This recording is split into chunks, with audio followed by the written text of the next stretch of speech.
শিক্ষাই হৈছে মানুহৰ জীৱনৰ এক প্ৰধান অংগ। শিক্ষাই মানুহৰ জীৱনক বহুদূৰ আগুৱাই নিব পাৰে। এজন শিশুৰ শিক্ষাৰ আদি কেন্দ্ৰ নিজৰ ঘৰখন। ঘৰখনৰ পৰা এজন শিশুৱে বহুখিনি কথা আয়ত্ত কৰি সীমিত সময়তেই নিজৰ পৰিচয় গঢ়ি তোলে। আৰু আজি সেয়া প্ৰমাণ তেজপুৰ গুৰুকুলৰ ছাত্ৰ লক্ষ্যজয় কলিতা।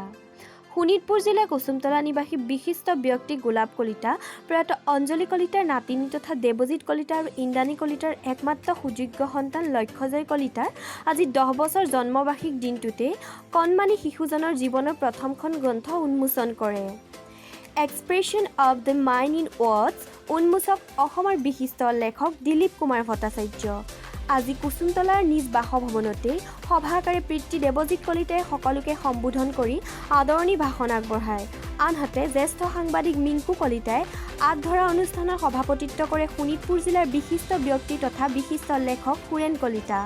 সন্মানীয় অতিথি হিচাপে বিশিষ্ট লেখক তথা অৱসৰপ্ৰাপ্ত অধ্যাপক ধৰ্মেশ্বৰ হাজৰিকাৰ লগতে অঞ্চলটোৰ গণ্যমান্য ব্যক্তিসকল উপস্থিত থকাৰ বিপৰীতে গোলাপ কলিতাই শলাগৰ শৰাই আগবঢ়াই অনুষ্ঠান সামৰণি কৰে।